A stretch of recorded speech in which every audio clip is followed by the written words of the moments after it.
Chapter 4. The Rabbit Sends in a Little Bill.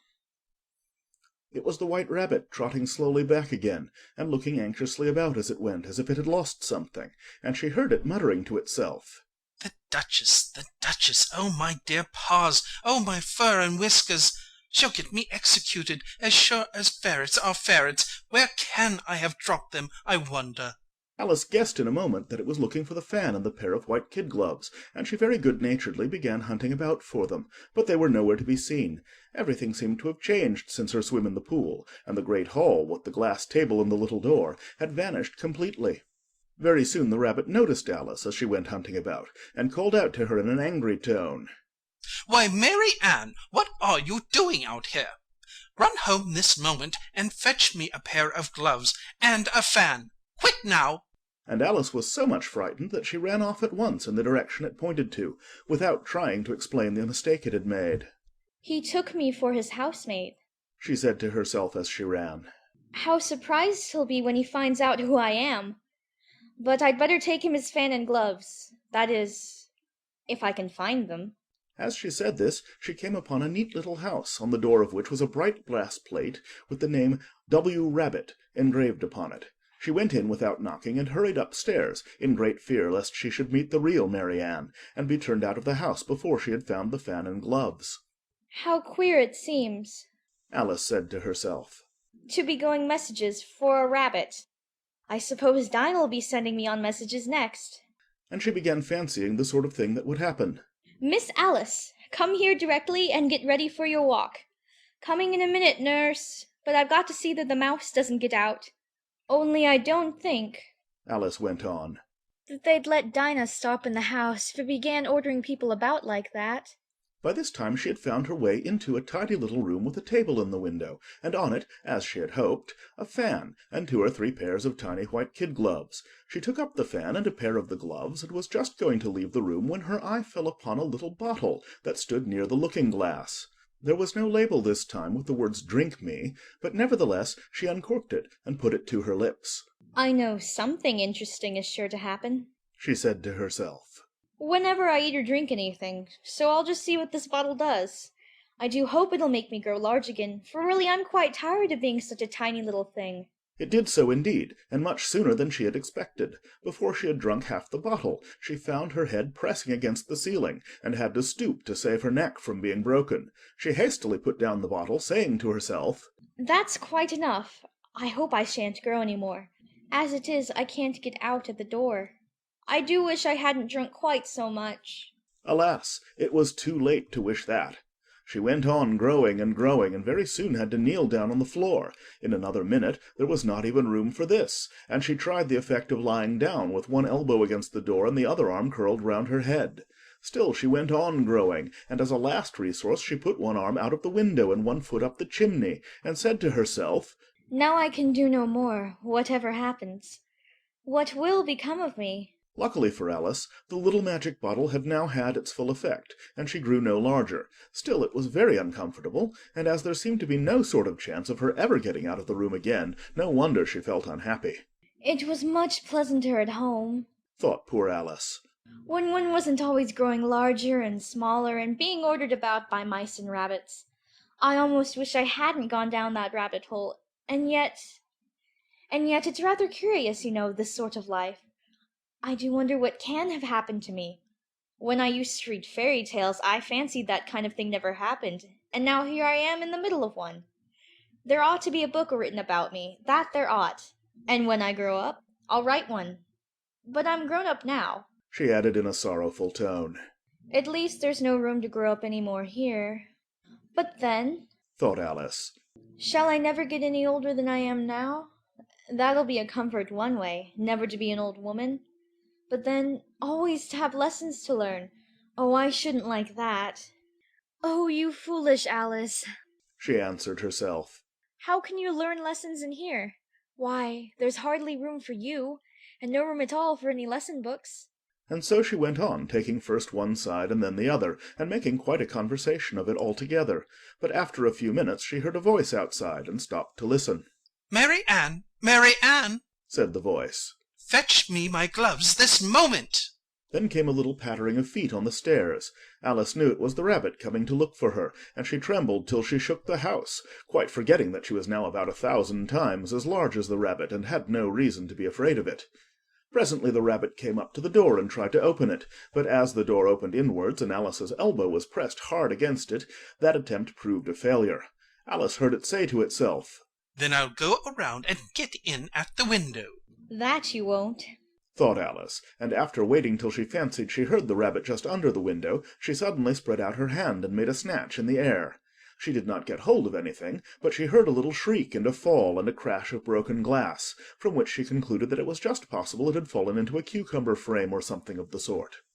Next came an angry voice, the rabbit's, "Pat, Pat, where are you?" and then a voice she had never heard before. Sure then I'm here, digging for apples, your honour.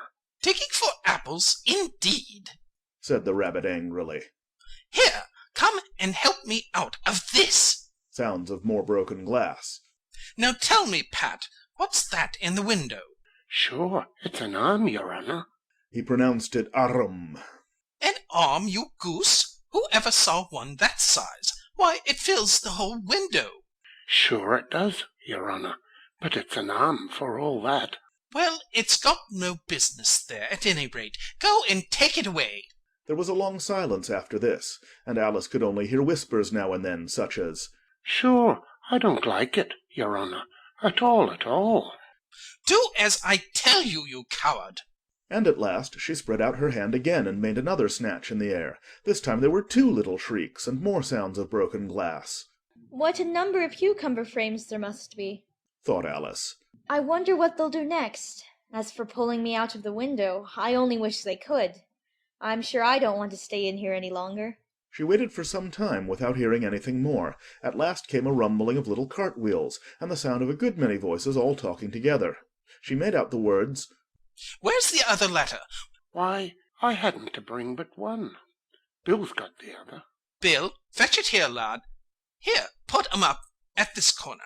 No, tie 'em together first. They don't reach half high enough yet. "Oh, they'll do well enough.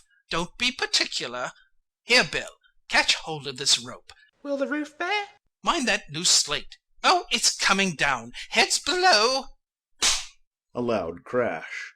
"Now, who did that? It was Bill, I fancy. Who's to go down the chimney?" Nay, I shan't. You do it. That I won't then. "Bill's to go down." Here, Bill, the master says you're to go down the chimney. Oh, so Bill's got to come down the chimney, has he? said Alice to herself. Shy, they seem to put everything upon Bill. I wouldn't be in Bill's place for a good deal. This fireplace is narrow, to be sure, but I think I can kick a little. She drew her foot as far down the chimney as she could, and waited till she heard a little animal, she couldn't guess of what sort it was, scratching and scrambling about in the chimney close above her. Then, saying to herself, This is Bill. she gave one sharp kick and waited to see what would happen next. The first thing she heard was a general chorus of, "There goes Bill!" then the rabbit's voice along, "Catch him, you by the hedge." then silence, and then another confusion of voices. Hold up his head. Brandy now. Don't choke him. How was it, old fellow? What happened to you? Tell us all about it. Last came a little feeble squeaking voice. That's Bill. Thought Alice. Well, I hardly know. No more, thank ye. I'm better now. But I'm a good deal too flustered to tell you. All I know is something comes at me like a jack-in-a-box, and up I goes like a skyrocket. So you did, old fellow. Said the others. "We must burn the house down." Said the rabbit's voice, and Alice called out as loud as she could. If you do, I'll set Dinah at you. There was a dead silence instantly, and Alice thought to herself, I wonder what they will do next. If they had any sense, they'd take the roof off. After a minute or two, they began moving about again, and Alice heard the rabbit say, "A barrelful will do, to begin with." A barrow full of what? thought Alice, but she had not long to doubt, for the next moment a shower of little pebbles came rattling in at the window, and some of them hit her in the face. I'll put a stop to this, she said to herself, and shouted out, You better not do that again. which produced another dead silence. Alice noticed with some surprise that the pebbles were all turning into little cakes as they lay on the floor, and a bright idea came into her head. If I eat one of these cakes. She thought, It's sure to make some change in my size, and as it can't possibly make me larger, it must make me smaller, I suppose." So she swallowed one of the cakes and was delighted to find that she began shrinking directly. As soon as she was small enough to get through the door, she ran out of the house, and found quite a crowd of little animals and birds waiting outside. The poor little lizard, Bill, was in the middle, being held up by 2 guinea pigs, who were giving it something out of a bottle. They all made a rush at Alice the moment she appeared, but she ran off as hard as she could, and soon found herself safe in a thick wood. "The first thing I've got to do," said Alice to herself as she wandered about in the wood, "is to grow to my right size again, and the second thing is to find my way into that lovely garden. I think that will be the best plan." It sounded an excellent plan, no doubt, and very neatly and simply arranged. The only difficulty was that she had not the smallest idea how to set about it, and while she was peering about anxiously among the trees, a little sharp bark just over her head made her look up in a great hurry. An enormous puppy was looking down at her with large round eyes, and feebly stretching out one paw trying to touch her. "Poor little thing," said Alice in a coaxing tone, and she tried hard to whistle to it, but she was terribly frightened all the time at the thought that it might be hungry, in which case it would be very likely to eat her up in spite of all her coaxing.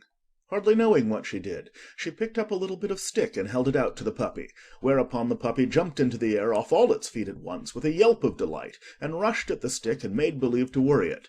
Then Alice dodged behind a great thistle to keep herself from being run over, and the moment she appeared on the other side, the puppy made another rush at the stick, and tumbled head over heels in its hurry to get hold of it. Then Alice, thinking it was very like having a game of play with a cart horse, and expecting every moment to be trampled under its feet, ran round the thistle again. Then the puppy began a series of short charges at the stick, running a very little way forwards each time and a long way back, and barking hoarsely all the while, till at last it sat down a good way off panting, with its tongue hanging out of its mouth and its great eyes half shut.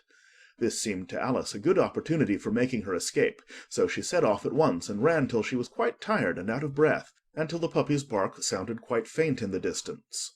"And yet what a dear little puppy it was," said Alice, as she leant against a buttercup to rest herself and fanned herself with one of the leaves. "I should have liked teaching it tricks very much, if I'd only been the right size to do it. Oh dear, I'd nearly forgotten that I've got to grow up again. Let me see. How is it to be managed? I suppose I ought to eat or drink something or other, but the great question is, what?" The great question certainly was, what?